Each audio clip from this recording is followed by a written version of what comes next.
Hello అండి. ఈరోజు మనం చెలికాడు నుండి పార్ట్ 35 విందాం. స్టోరీ నచ్చితే మాత్రం please like, share, comment, subscribe. Sugunamma అలా అనేసరికి సైలెంట్ అవుతుంది దివ్య. ఆ తర్వాత ఆనుకి మరొకసారి చెప్తుంది సుగుణమ్మ లోపలికి వెళ్ళి రెస్ట్ తీసుకోమని. ఆనుకి కూడా కాసేపు రెస్ట్ తీసుకుంటే బాగుంటుందనిపించి లోపలికి వెళ్తుంది. సుగుణమ్మ, దివ్య కూడా కాసేపు రెస్ట్ తీసుకుందామని లోపలికి వెళ్ళిపోయారు. అందరూ వెళ్ళిపోయిన తర్వాత పృథ్వీ తన రూమ్లో నుండి బయటికి వచ్చి ఎవరూ లేకపోవడం గమనించి అను రూమ్ డోర్ ఓపెన్ చేసి అందులో నుండి చూస్తాడు అను ఏం చేస్తుందా అని. అను అప్పుడే శారీ తీసేసి పక్కన పెట్టింది. పెట్టికోట్ బ్లౌజ్తో ఉన్న అనుని వెనక నుండి చూస్తుంటే అమాంతంగా వెళ్ళి అనుని హత్తుకుపోవాలన్నంత కోరికగా ఉంది. కానీ ఇప్పుడు ఆ రూమ్లోకి వెళ్తే సుగుణమ్మ చంపేస్తుందని భయమేసి అక్కడే ఉండి చూస్తున్నాడు. కానీ లోపలికి వెళ్ళడానికి లేదు. అలా అని తను రూమ్లోకి పోవాలని లేదు. తన పరిస్థితికి తనకే నవ్వొస్తుంది. అలాగే తీక్షణంగా చూస్తున్న పృథ్వీకి అను వీపు మీద పెద్దగా ఉన్న పుట్టుమచ్చ కనిపిస్తుంది. ఆ తర్వాత అను బ్లౌజ్ తీసేయడానికి సిద్ధపడుతూ ఉండగా ఇంక అక్కడే ఉంటే రేపటి వరకు ఆగడం కష్టమని అర్థమైపోయిన పృథ్వీ తన రూమ్కి వచ్చేసాడు. కానీ ఒళ్ళంతా సెగలు పొగలతో ఫుల్ హీట్ మీద ఉంది. పాలరాతి బొమ్మలా ఉంది అనుకున్నాడు. అను కూడా డ్రెస్ చేంజ్ చేసుకుని కాసేపు పడుకుందామని బెడ్ మీద వాలింది. పడుకుంది కానీ తనకి నిద్ర రావడం లేదు. పెళ్లిలో పృథ్వీ చూసిన చూపు గుర్తొస్తుంటే చూపులతోనే కొరుక్కు తినేసేలా ఉన్నాడు అనుకుంటూ నవ్వుకుంటుంది. కాసేపు ఆలోచించిన తర్వాత మెల్లిగా నిద్రలోకి జారుకుంది. కానీ అంతలోనే సుగుణమ్మ పిలిచినట్టు అనిపించడంతో పైకి లేస్తుంది. సుగుణమ్మ లోపలికి వచ్చి అమ్మ ఈసారి స్నానం చేసేసి చీర కట్టుకోమ్మా, వ్రతానికి టైం అవుతుంది అంటుంది. సరే అమ్మమ్మ అని అను వాష్రూమ్కి వెళ్తుంది. సుగుణమ్మ బయటకు వచ్చి డోర్ దగ్గరికి వేస్తుంది. అది చూసిన పృథ్వీ లోపలికి వెళ్ళి సైలెంట్గా బెడ్ మీద కూర్చున్నాడు. అను శారీ, బ్లౌజ్ అన్నీ బెడ్ మీదే ఉన్నాయి. స్నానం చేసి రూమ్లో పృథ్వీ ఉన్నాడన్న సంగతి తెలియక టవల్తో బయటకు వచ్చేసింది. బయటకు వచ్చిన అను పృథ్వీని చూసి అరవబోయేంతలో పృథ్వీ పైకి లేచి అను నోరు మూసేశాడు. హే అను, ఏం చేస్తున్నావు? ఇప్పుడు కనుక నువ్వు అరిచావనుకో నానమ్మ వస్తుంది. మొత్తం నా విషయం ఇంట్లో అందరికీ చెప్తుంది. అవసరమా అంటాడు. చెయ్యి తీయండి అని అను సైగ చేస్తుంటే పృథ్వీ అను నోటి మీద చెయ్యి తీసేశాడు. మీరిక్కడేంటి? బయటకు వెళ్ళండి. ఇప్పుడు కనుక దివ్య వచ్చిందంటే నా పని గోవింద అని అను అంటున్న వినకుండా అనుని హక్ చేసుకుని మనిద్దరం బయటకు వెళ్లకుండా ఇక్కడే ఉండిపోదామా అన్నాడు చెవిలో గుసగుసగా. అయ్యో పృథ్వీ ప్లీజ్ బయటకు వెళ్ళండి అని అంటుంటే అబ్బా నిన్ను ఇలా చూసిన తర్వాత బయటికి వెళ్ళాలంటే చాలా కష్టం అని పృథ్వీ అను దగ్గరికి వచ్చి కళ్ళల్లోకి కళ్ళు పెట్టి చూస్తూ తడిగా ఉన్న పెదవులని అందుకోవడానికి ప్రయత్నించేలోపు అను పృథ్వీని బెడ్ మీదకి గెంటి హలో మిస్టర్, ఇప్పుడు మనం వ్రతం చెయ్యాలి, ఇలాంటి పనులు చేయకూడదు, మర్యాదగా మీరు బయటకు వెళ్తారా లేకపోతే అమ్మమ్మని పిలవమంటారా అని అడుగుతుంది. సర్లే మరి అంత ఫీల్ అవ్వకు, కానీ నేను వెళ్తున్నాను, డోర్ వేసుకో, రేపు సాయంత్రం వరకే కదా, ఆ తర్వాత ఎలా ఆపుతావో చూస్తాను అంటూ అనుకి కన్ను కొట్టి అక్కడ నుండి బయటకు వచ్చాడు. అమ్మయ్య అనుకుంటూ అను డోర్కి గడి వేసి రెడీ అవ్వడం మొదలుపెట్టింది. పృథ్వీ కూడా తన గదిలో రెడీ అయ్యేసరికి బాగానే వస్తుంది. ఒరే రెడీ అయిపోవడం అయ్యిందా? పంతులు గారు వచ్చేసారు, పూజకన్నీ రెడీగా ఉన్నాయి, త్వరగా రండి అని చెప్పి వెళ్ళిపోతుంది. పృథ్వీ అను రూమ్లోకి వచ్చేసరికి రెడీ అయిపోయి ఉంటుంది. గ్రీన్ కలర్ పట్టు సారీలో అను అందంగా మెరిసిపోతుంది. వావ్ బాగుందను, సూపర్, పద వెళ్దాం అంటూ అనుని తీసుకుని కిందికి వచ్చాడు. వ్రతానికి ప్రసన్న కూడా వచ్చింది. కూతుర్ని చూసి మురిసిపోతూ చాలా బాగున్నావను, నా దిష్టే తగిలేలా ఉంది అంటుంది మురిసిపోతూ. పంతులు గారు వచ్చి పీటల మీద కూర్చోండి బాబు అనగానే ఇద్దరు పీటల మీద కూర్చున్నారు. వెంటనే వ్రతం మొదలుపెట్టారు. వ్రతం కూడా ఏ ఆటంకం లేకుండా అయిపోయింది. ఆ తర్వాత వధూవరుల చేత పంతులు గారికి తాంబూలం ఇప్పించి ఆయన దగ్గర ఆశీర్వాదం తీసుకోమని చెప్పింది సుగుణమ్మ. పురోహితులు కొత్త జంటని ఆశీర్వదించి ఆయన వెళ్ళిపోయారు. వ్రత కార్యక్రమం అయిపోయిన వెంటనే సుగుణమ్మ, అమ్మాయి మిగిలిన కార్యక్రమం నువ్వు చూసుకో, నాకు ఫుల్గా ఆకలేస్తుంది, ఇంతకు మించి నేను ఉండలేను అంటూ ఆవిడ కిచెన్లోకి వెళ్తుంటే అక్కడున్న వాళ్ళంతా నవ్వుకున్నారు. ఆ తర్వాత భాను మిగిలిన వాళ్ళకి కూడా టిఫిన్ పెడుతుంది. అందరూ కలిసి టిఫిన్ చేస్తూ పెళ్లి కబుర్లు చెప్పుకుంటున్నారు. రేష్మ మాత్రం వీళ్ళందరితో కలవకుండా తన పనిలో తాను ఉంటుంది. వ్రత కార్యక్రమం అయిపోవడంతో ప్రసన్న ఇంటికి వెళ్ళిపోతాను అంటుంది. బాను ఇంటికి వెళ్ళి ఏం చేస్తావే, రేపు సాయంత్రం కార్యక్రమం ఉంది కదా, అప్పటి వరకు ఉండు అని చెప్పి ప్రసూనని కూడా అక్కడే ఉంచేసుకుంది. అప్పుడు గుర్తొస్తుంది ప్రసూనకి, అవును అమెరికా నుండి మీ తమ్ముడు వాళ్ళు రాలేదా అని అడుగుతుంది. లేదు ప్రసు, వాడికి అసలు ఖాళీ లేదు, పైగా మొన్నే వచ్చి వెళ్ళారు కదా అందుకే రాలేదు అని చెప్తుంది. అప్పుడు ప్రసూన భానుని, అను ఏమైనా తెలియక పొరపాట్లు చేస్తే క్షమించి భాను అని చెప్తుంటే, అదేంటే కొత్త వాళ్ళకి చెప్పినట్టు చెప్తావు, అయినా అను అలా పొరపాట్లు చేసే అమ్మాయి కాదు, చేసినా కూడా పర్వాలేదు, ఎందుకంటే మనుషులన్నాక పొరపాట్లు జరగవా, అయినా పెళ్ళైన ఆడపిల్లకి ఎంత కంగారుగా ఉంటుందో ఒక ఆడదానిగా నాకు తెలియదా, నువ్వేమీ అటువంటి మనసులో పెట్టుకుని ఫీల్ అవ్వకు అంటూ ధైర్యం చెప్తుంది. పెళ్ళైన తర్వాత 5 రోజుల వరకు డ్యూటీకి వెళ్ళడానికి లేదని భాను చెప్పడంతో పృథ్వీ ఇంట్లోనే ఉంటున్నాడు. అను ఒంటరిగా దొరుకుతుందని చూస్తున్నాడు, కానీ అసలు అలాంటి అవకాశాలే కనిపించడం లేదు.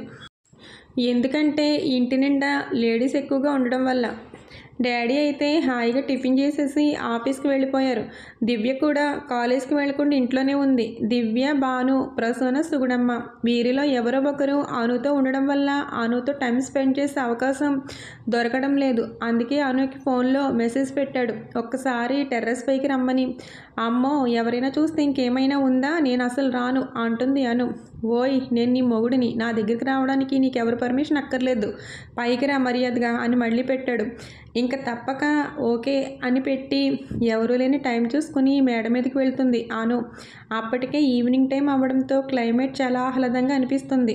పైకెక్కిన తర్వాత అను చేతిని పట్టుకుని, నా నుండి తప్పించుకోవడానికి చూస్తున్నావా అని అడుగుతుంటే, అలా ఏం లేదు, ఎవరికైనా దొరికితే నా పని అప్పడం అయిపోతుంది, అందుకే, అయినా రేపు రాత్రి వరకు ఆగలేరా, మీకెందుకెంత కంగారు అంటుంది అను.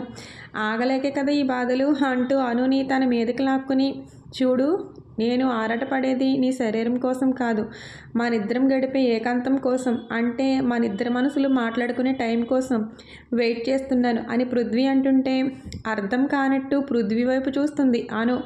నీకు ఇప్పుడు అర్థం కాదులే అన్నాడు. అలా కాసేపు సరదాగా పైన టైం స్పెండ్ చేసి కిందకొచ్చారు. అందరూ కూర్చుని హాయిగా కబుర్లు చెప్పుకుంటున్నారు. కాసేపు ఆగిన తర్వాత భోజనాలు చేసి అందరూ నిద్రపోయారు. తర్వాత రోజు కూడా సాయంత్రం వరకు అంతా సరదాగా గడిపేశారు.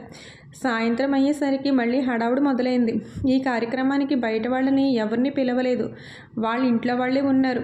నైట్ అవుతున్న కొద్దీ అనుకి ఏదో తెలియని ఆనందం, ఒక పక్క మరొక పక్క కొంచెం టెన్షన్, అన్నీ కలగలిపి రకరకాల ఫీలింగ్స్గా అనిపిస్తుంది.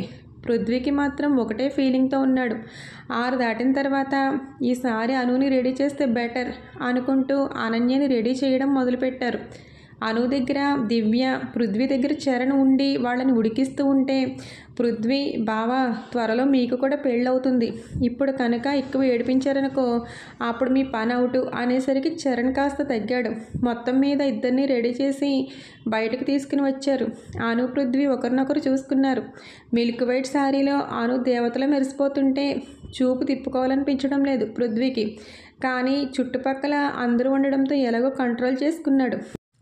వాళ్ళిద్దరినీ గదిలో కూర్చోబెట్టి ఇంట్లో వాళ్ళందరూ అక్షింతలు వేసేసిన తర్వాత డోర్ వేసేసింది భాను. పృథ్వీ డోర్కి లాక్ పెట్టేసి వచ్చి అనుని పైకి లేపి తనని ఎత్తుకుని తిప్పడం మొదలుపెట్టాడు. హే పృథ్వీ ఏంటిది అంటుంది అను నవ్వుతూ. అలా కాసేపు తిప్పి అనుని కిందకి దించాడు. ఏంటి పృథ్వీది అంటుంది మళ్ళీ. చెప్పాను కదా ఇలాంటివి నాకు చాలా సరదాలున్నాయి, ఈసారి ఒక్కొక్కటి తీర్చుకుంటానన్నాడు అనుని దగ్గరికి లాక్కుంటూ. అను కళ్ళల్లోకి కళ్ళు పెట్టి చూస్తూ, ఈరోజు నీకు నిద్ర ఉండదు బేబీ అన్నాడు. ఏంటి అంటుంది అను ఆశ్చర్యంగా. అవును నిజమే చెప్తున్నాను, నీకు ముందుగా చెప్తే ప్రిపేర్ అయి ఉంటావు కదా అందుకని అంటూ పృథ్వీ చేతులు అను చీరపిన్ని మీదకి వెళ్ళాయి.